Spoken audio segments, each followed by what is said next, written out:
Mina olen siis Sander, kes on Estkeri tegevjuht ja siis Estkeri nii-öelda siis looja. See, mida Estker teeb, sellest nüüd hakkavadki inimesed rääkima.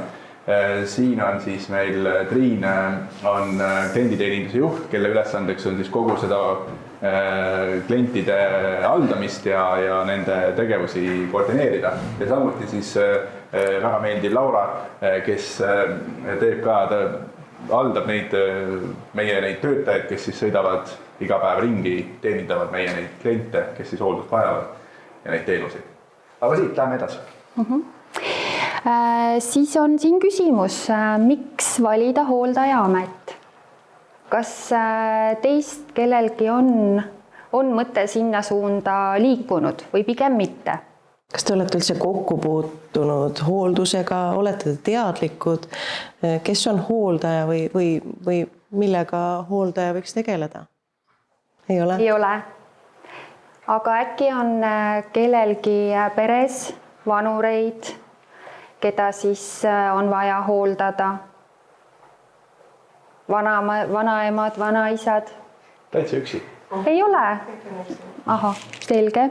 Nii, Sander, kuidas sündis Estker? Et Estkeri alati on mingi tegevuse, kui sa hakkad mingit ettevõtet looma või mingit mõtet, ideed, mis idee tuleb ja tahad selle ellu viia, siis üldiselt peab sul olema mingi impulss. Mingi asi, mis siin selleks nagu ergutab ja minu puhul oli siis üks põhjus oli see, et ma otsisin enda vanaemale hooldusteenust, kes siis vajas koduhooldusteenust ja samas minul on siis erivajadusega laps, kes on siis 16-aastane täna ja ta on siis liikumispuudega, kasutab ratastooli. Ja kui ma otsisin seda teenust, ise tahtsin, et vanaemal oleks see teenus olemas, siis väga palju tegijaid ei olnud ja see kvaliteet tundus mulle natuke niisugune ähmane, ehk et ta ei vastanud minu ootustele, mida ma soovisin. Ja ettevõtliku inimesena mõtlesin, et prooviks seda ise teha. Nii et algul piloteerisimegi läbi minu vanaema, kus siis tuli üks hooldaja, asutasime ettevõtte ära, tuli hooldaja tööle ja hakkasime seda kõike tegema. Ja sealt vaikselt on see areng nagu toimunud, et me oleme nagu algselt kogu aeg neid tükke juurde pannud, et see teenus on hästi lai, me teame, et täna inimese hooldus on ju üks osa, aga samas on tal see keskkond, kodu, kus tal siis on ka vaja täiendavalt abi tegevustes. Nii et see oli nagu see peamine eesmärk Estkeri sünnis. Siin on siis välja toodud tabel, milliseid teenuseid me osutame. Et meie mõte ongi siis see, et eakas saaks võimalikult kaua oma kodus olla. Ja meie siis toetame teda kõigis tegevustes ja siin siis on välja toodud, et meie poolt pakutav teenus ei ole ainult hooldusteenus. Et siin on hästi palju lisanüansse juures, pakume siis väljakutseteenust, kodukohandus, remonttööd, sisekoristus, välikoristus, iluhooldusteenused, et meil on palju kliente, kes on liikumisraskusega, et ei saa ise minna juuksurisse või maniküüri, pediküüri, et siis meie korraldame kõik selle osa ära. Samas abistame ka asjaajamises, kõik, mis puudutab siis riigiasutusi, perearsti, retsepte, et kõik see osa on ka meie kanda. Samas siis pakume ka transporditeenust, kui on vaja minna siis arsti juurde, haiglasse, mis iganes olukord on. Ja siis pakume ka taastusraviteenust, et meil on oma füsioterapeut olemas, massöör olemas, et põhimõtteliselt kõik võimalused on siis inimesele ja kliendile koduseks olemiseks loodud. Samas on ka vaimse tervise toetamine, pakume psühholoogilist abi ja lastele suunatud teenused on siis tugiisik, lapsehoid ja samamoodi pakume lastele ka transporditeenust. ja siis meil ongi selline terviklahendus, mis meie puhul on väga hea, on see, et meil on ka klienditeeninduse osa vahel. Et hooldajale jääbki siis koha peal hooldamise osutamine ja kõik, mis on siis asjaajamisega seotud, et siis selle osa lahendab klienditeenindus ära. Et selles osas meie süsteem toimib väga hästi. Saime alguses aru, et ega väga ei ole teil kellelgi kokkupuudet nii hooldajaga, hooldustööga. Iseenesest olemus on väga lihtne. Kui teie jääte haigeks, siis ühel hetkel, kui peaks olema haiguse kulg selline, et on vaja näiteks minna haiglasse, siis haiglas olev hooldaja on see, kes toob teile ravimid, veendub, et olete söönud, et teil on kõik hästi. Meie pakume sama asja, aga teeme seda inimese enda kodus.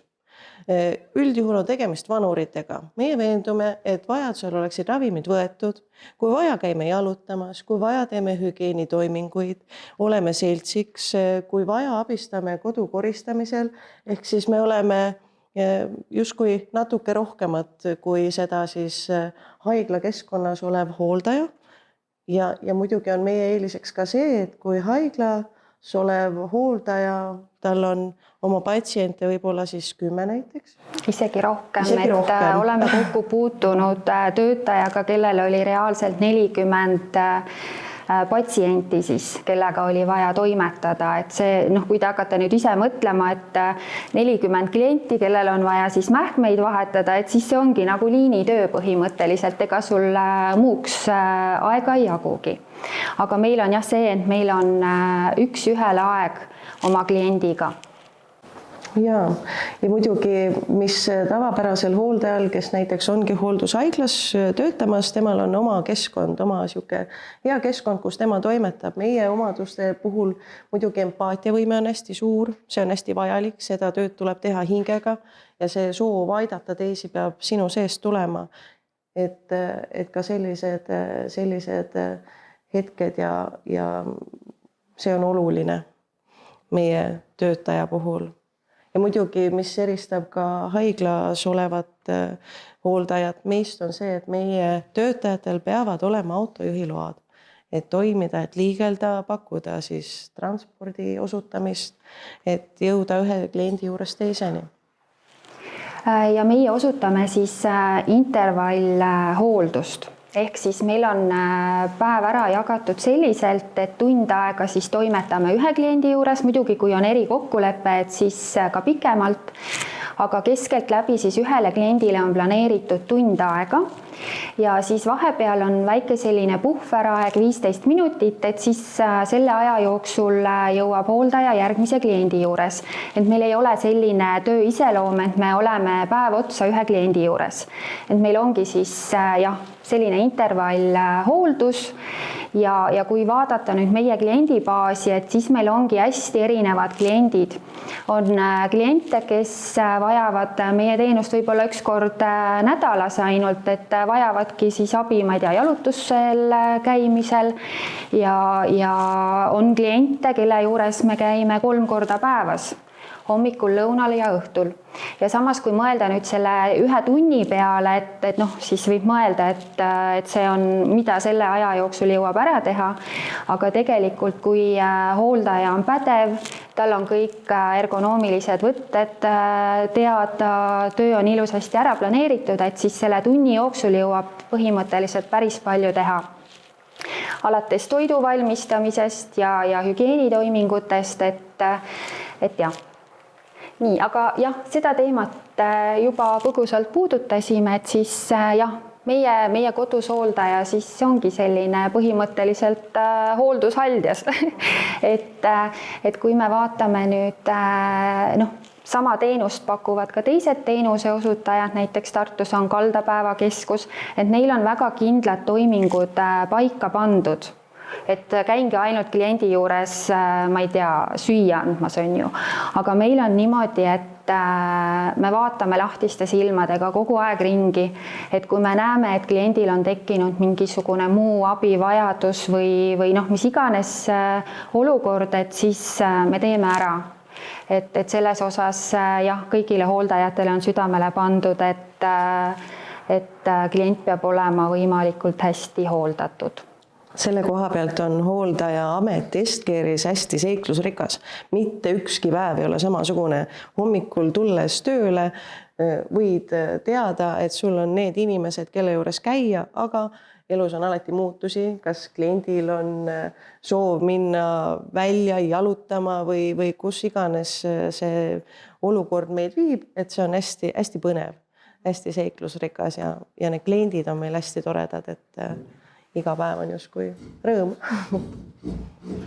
Ja nagu ma eelnevalt ka ütlesin, et kliendid on hästi erinevad, et kui nüüd mõelda, et voodihaige inimene peaks igal juhul minema hooldushaiglasse või hooldekodusse, siis meie vaidleme sellele vastu, et tegelikult kui seal on tugev koostöövõrgustik lähedaste poolt, teenuse osutajate poolt, et siis on väga edukalt võimalik olla ka kodus, ka voodihaigel kliendil.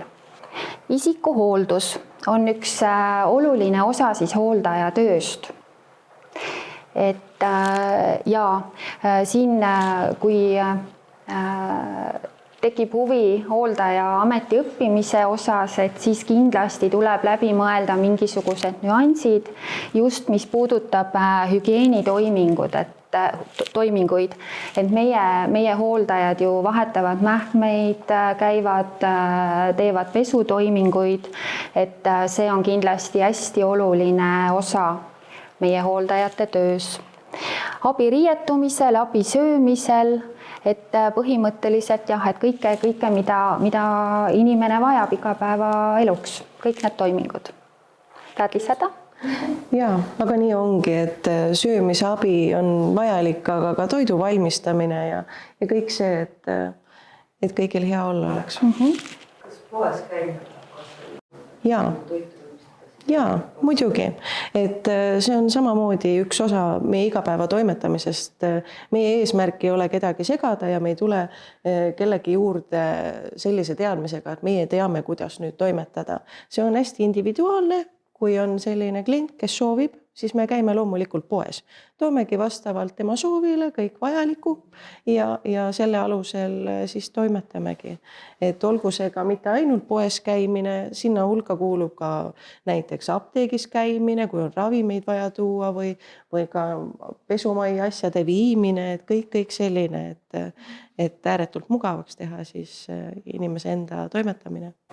Ja, sest meil on kliente, kelle kogu asjaajamine ja kogu toimingute osa on põhimõtteliselt meile üle antud. Et lähedane ise elab siis kuskil kaugemal piirkonnas, tal ei ole võimalik iga päev käia oma lähedase juures, et siis põhimõtteliselt meie oleme kogu selle hoolduse, asjaajamise kõik enda kanda võtnud. Nii, ja siis hooldaja üheks ametikohustuseks on siis tervisenäitajate mõõtmine. Mõõdame koha peal vererõhku, kui on kahtlus, et kliendil võib olla mingisugune viiruslik haigus, siis ka verehapniku taset ja üldiselt me kogu aeg jälgime ka seda tervislikku seisundit. Et meie mõte ongi see, et alati tuleb reageerida. Kui on natukene midagi tavapärasest teistmoodi tervise osas, et siis meie mõte on see, et alati pigem kutsuda kiirabi, kui jätta kutsumata. Et see tervise osa on meie jaoks hästi oluline, et jälgida mingisuguseid teatud siis nüansse.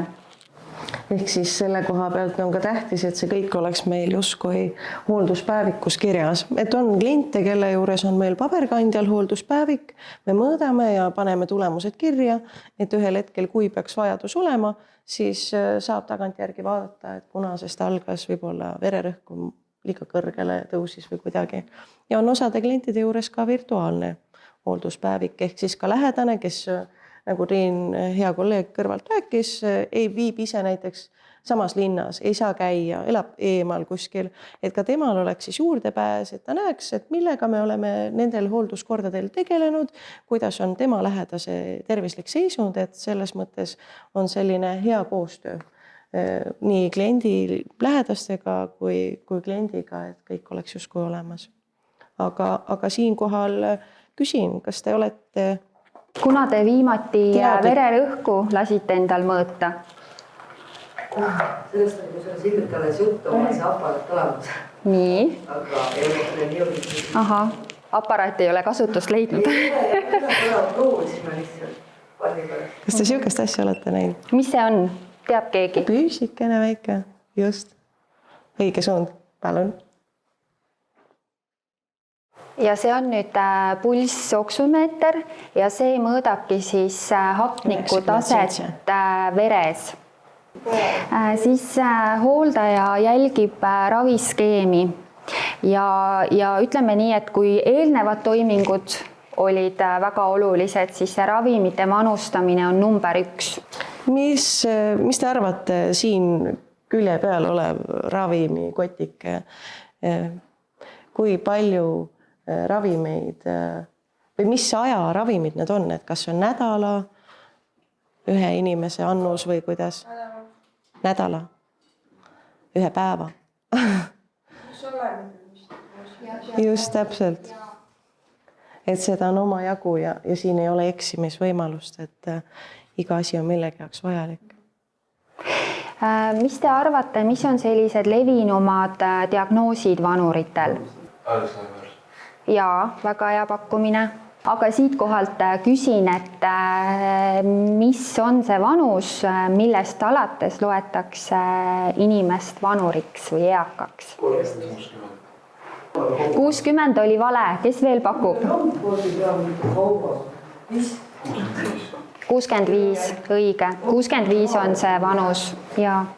Aga kui diagnooside juurde tagasi tulles, et siis see Alzheimer oli väga hea pakkumine, et ta on siis dementsuse üks vorme ja samas oma klientide puhul me olemegi seda tähele pannud, et see on hästi keeruline diagnoos ja kui inimene muutub endale ja teistele juba ohtlikuks, dementsuse puhul on paraku see, et nad lähevad välja jalutama, talvel näiteks ei pane ennast riidesse, lähevad uitama, et siis see on väga-väga ohtlik kliendile endale ja samas on ka ju paljudes kodudes gaasipliidid ja puupliidid, et kõik need on väga ohtlikud endale ja siis ka kaasinimestele. Terviseprobleemide korral siis võtame kohe perearsti, erialaarsti või koduõega ühendust. Siin vasakpoolsel pildil on nüüd lamatis. See on, ütleme niimoodi, et algstaadiumis, aga samas lamatis on nüüd selline seisund, et mis tekib hästi kiirelt ja just voodikesksel kliendil. Et voodikeskne klient peab iga 3 kuni 4 tunni tagant oma asendit muutma, sest kui ta on ainult ühe külje peal näiteks, et siis tekibki kohe see lamatise oht ja lamatis on paraku selline seisund, et seda ravida on hästi keeruline ja ta läheb hästi kiirelt edasi. Ja siis paremal pool on mingi, mis see oli meil? Silmapõletik oli kliendil justkui. Ja. Et mis vajas ka tähelepanu. Just. Ja vanurite puhul siis lisaks diagnoosidele on hästi suur oht kukkumisele. Et vahepeal unesegaselt ärkavad üles, kaotavad siis selle aja ja ruumi taju ära ja kukuvad. Ja samas jälle, kui ei ole lähedasi, kui on telefon eemal, ei saa endale abi kutsuda, et siin on ju olnud juhuseid, kus inimesed on päevi põhimõtteliselt lebanud maas ja enne kui siis nad leitakse. Nii, abivahendid. Siinkohal on kõik tegelikult abivahendid, olgu need nägemise abivahenditeks prillid, olgu see liikumise abivahendiks käsikark või kepp või ka ratastool näiteks. Ja samamoodi ka vanurite puhul võimalus kasutada ja teha hügieeni- ja tualetitoiminguid lähemal, kui teinekord tualetti liikumiseks vaja on. ja see on see koht, mida ka meie oma töös märkame ja näeme ja teame, et on olemas abivahendid, mis lihtsustavad ka kodus oleva võib-olla siis liikumise poole pealt natukene kehvema inimese toimetamist.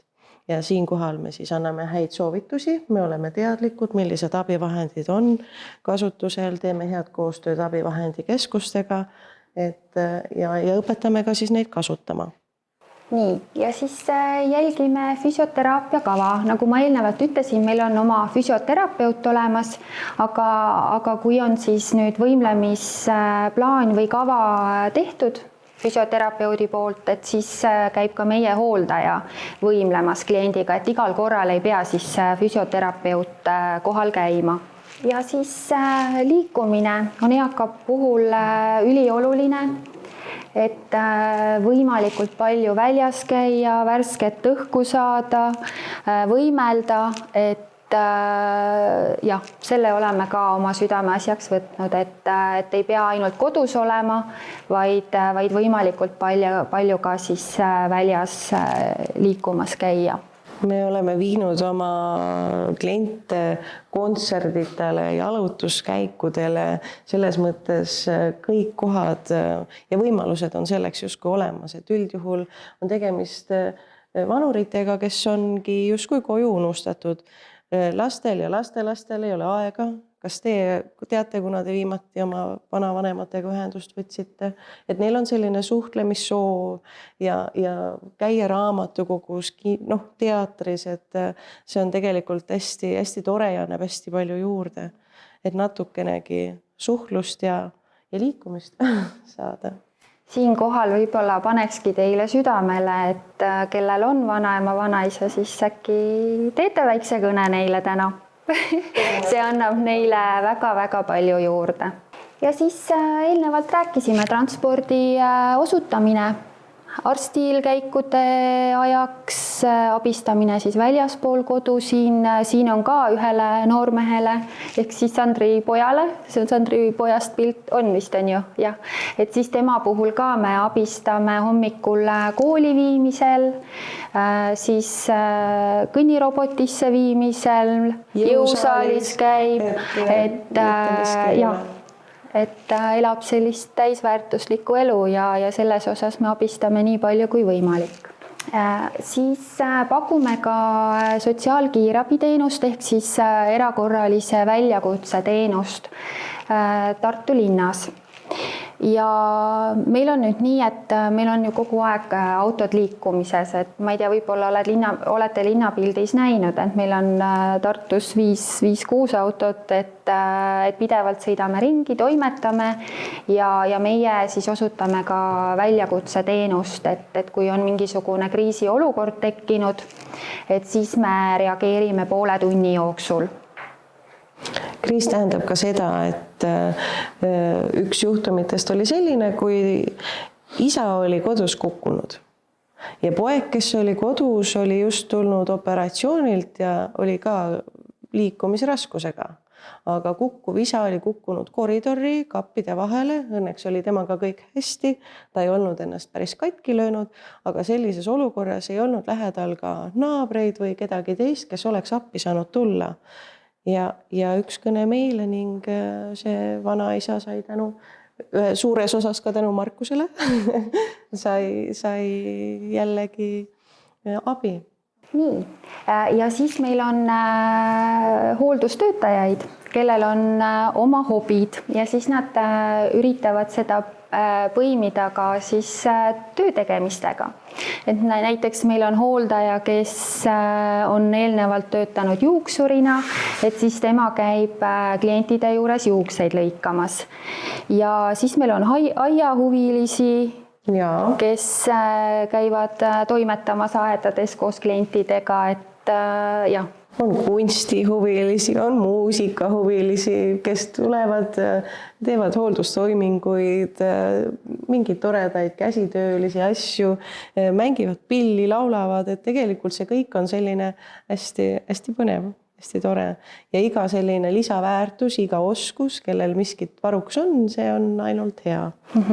ja siis leevendame eakate sotsiaalset isoleeritust, et ongi täpselt, viime kurssi uudistega, abistame siis kasutada tehnikavidinaid, et kellel on vaja mingisugust Skype'i kõne teha või oleme selles osas toeks. Ja siinkohal jagasime teile ka sellist toredat õpilasfirmat, et hästi tore, kus noored on siis justkui omapoolse panuse andnud selleks, et ka vanemaealised, olgu siis probleem näiteks arvutiga, arvuti ei lähe käima või telefoniga mingi mure või mis iganes, et siis Tartu noored on sellise ägeda projekti pannud käima ja nemad siis ka koostöös meiega justkui omapoolse panuse annavad sellele, et ka sotsiaalse poolega, siis tehnikavahenditega saaksime olla vanuritele toeks. Nii, ja siis lisaks kõigele eelnevale käime klientidega turu peal. Mis me veel teeme? Jah, see oli vastus ka eelnevale küsimusele, et kas me käime poes. Me käime poes hea meelega, aga kui meie klient on võimeline ka ise tulema, siis me käime koos, mis on tegelikult hästi tore, et turu peal, poes. Surnuaias, kus iganes vaja käia on. Täpselt. Nii, ja hoolitseme ka lemmikloomade eest, et tihtipeale on vanuritel ka lemmikloomad, et kui on vaja, siis abistame ka selles osas. Ja, käime ja jalutame ja oleme olemas. Nii, tehnoloogia areng hoolduses, et igal juhul meie oleme ka digipoole pealt edasi liikumas, et oma töös kasutame siis erinevaid äppe. Üks on siis tööaja arvestuse äpp ja teine on Fleet Complete, kus siis hooldajad näevad oma päevaplaane ja klientide andmeid vajadusel. Räägid koduandurist? Räägin siis. Ma räägin siis. Tegemist on sellise hästi põneva lahendusega. Selline pisike väike andur, mis siis fikseerib ainult liikumist. Ja mida tegelikult on hästi mugav kasutada siis, kui sa ise oma vanavanemaga näiteks samas elukohas ei ela. Et pannes ta kuskile sellisele kõrgusele, et kui vanur peaks kukkuma ja ka käega lehvitama, et siis ta fikseeriks liikumist. Küll aga annab ta märku just läbi äppi, et lähedane näeb ja lähedane saab teavituse siis, kui on mure selline, et ei ole liikumist fikseeritud. Et see annab hästi palju juurde sellist kindlustunnet ja turvalisust. Et ja. Sest tavaliselt juhtuvad need kukkumised siis, kui telefoni ei ole käepärast. Ja see fikseerib siis selle liikumatuse ära, et siis kohe teavitus tuleb ja lähedasel on siis info, et midagi on valesti, et tuleb reageerida. Ta ei filmi selle koha pealt küll, aga nagu sai öeldud, on liikumisandur, aga mida ta veel teeb, on see, et ta tunneb kuuma või külma, et kui ka teie lähedane on ahiküttega majas näiteks või siis te ka näete seda olukorda, et kas temal on toasooja liiga vähe, ehk siis oleks aeg võib-olla kütta, et olemine on kehvake või siis üks osaga, kui väga kuumaks läheb. Jah, või siis kui aken on näiteks kogemata talvel lahti jäänud, et siis ta fikseerib selle temperatuuri kõikumise ja saadab siis kohe teavituse. Ja lisaks siis koduandurile on ka erinevad alarmikellad käe peal. Võib-olla, ma ei tea, olete näinud häirenupp, et siis kui eakas kukub, vajutab nuppu ja siis läheb häiresse ja saadab samamoodi lähedasele teavituse. See on siis koduanduri äpp, et siit pealt on siis näha, näitab ta temperatuuri ja liikumissagedust, et ja muidugi on oluline, et see oleks siis paigaldatud sellisesse kohta, et kus see tavapärane liikumistraektor, et kui näoga seina suunas ja kuskile taha tuppa, siis ei ole temast võib-olla nii palju abi. Ja iga kastike siin ekraanil tähistab siis kliendi elutundi põhimõtteliselt ja et siis siin vastavalt värvile siis on see liikumissagedus välja toodud. Nii, ja siin on siis häirenupp ja häirekell, millest ma eelnevalt rääkisin, et siin neid variante on päris mitmeid. Kas on tekkinud küsimusi? On küll. Nii. Et ma saan aru, et olete rohkem keskendunud eakatele, aga et kuna on palju on noori, kes vajavad sellist tugiteenust ja mida täpsemalt, mis tarvidust vajavad? Ja tegelikult me võib-olla jah, tänasel hetkel tulime rohkem rääkima vanuritest küll, aga oleme pakkumas ju tugiisikuteenust samamoodi ja meil on ka noori.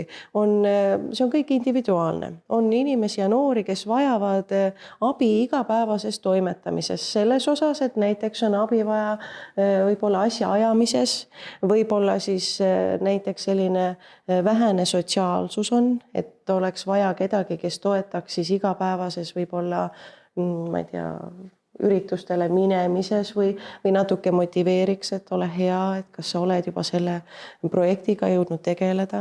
Samas näiteks eelnevalt välja tuues Sandri poja, tema puhul oleme me abiks selleks, et üks tänapäevane noor saaks elada nii ägedat elu, kui see võimalik on. Ei ole takistus käia jõusaalis, ei ole takistus käia kinos, teatris, üritustel, hommikul kooli ja tagasi, et me tegelikult ei ole ainult just vanuritele suunatud, et meil on erinevaid kliente, aga keeruline on justkui vastata, et milline see kliendi profiil on. Me kõik oleme erinevad, aga me oleme kõigi jaoks olemas.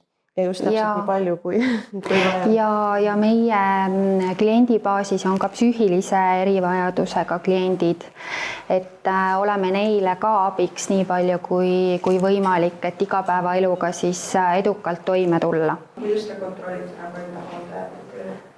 Meil on ikkagi kvaliteedi juhtimise osa ka, et meil ongi pidev tagasisidestamine kliendi lähedastega, vahekohtumised, et see tagasiside osa on hästi oluline ja sealt saame ka meie hästi palju õppida, et meie mõte ongi alati see, et kui me saadame hooldaja uue kliendi juurde, et siis me oleme ka lähedastega alati läbi rääkinud, et kui tekib tunne, et hooldaja ei sobi, inimesed on erinevad, isiksused on erinevad, et siis meile igal juhul märku anda ja siis me saame hooldaja välja vahetada, et selles osas me ootame hästi avatud suhtlust ka lähedaste ja kliendi poolt. Et pidev tagasisidestamine ja me teostame ka kodukülastusi aeg-ajalt, et räägime otse kliendiga, ja kõik hooldajad siis enne tööle tulekut me kontrollime siis karistusregistrist, et ei ole siis eelnevaid karistusi, et see kontroll on ka meil. Hästi oluline on ka see miski, see väike X-faktor sellel töötajal, et igaüks ei saa sellega hakkama ja see, kui suur on sinu empaatiavõime ja kui palju sina abi pakud ja soovid seda teha, et see on hästi tähtis, et see on see, mida me saame näha juba siis, kui me oleme ootamas uut töötajat. Kui noored on teie kõige nooremad hooldajad ja kuidas nad teieni jõudnud? Tulevad kohapeale õpinguid, kas peab õppima selleks eraldi? Hetkel on meil ikkagi väljaõpe koha peal. Meil on hooldajaid, kellel on ka vastav kutsetunnistus, aga kõige noorem hooldaja on meil 30-aastane. Et tegelikult, kui nüüd mõelda, et hooldaja on vanem naisterahvas, väsinud, siis meie sellega ei nõustu, vähemalt meil on kollektiivis kõik tegijad ja asjalikud, et tavapärasest noorem meeskond on meil. Ja kui nüüd tänane teema teid kõnetas, et siis meie oleme igati avatud suhtlusele. Kes soovib, siis võime pakkuda proovipäeva võimalust või töövarju võimalust, et saate meie hooldajaga kaasas käia, et kellele pakub huvi, siis infovoldiku peal on kontaktid olemas, et siis andke julgelt märku. Jaa, et meil on ka selline hästi tore podcast Tervisetasku. Siin on üks meie tore praktikant, kes käis ka praktikal eaka hoolduse all ja soovitame kuulata ja vaadata. Ja kui päriselt on huvi, siis nagu Triin eelnevalt ütles, meie kontaktid on olemas, andke endast märku ja nii ongi.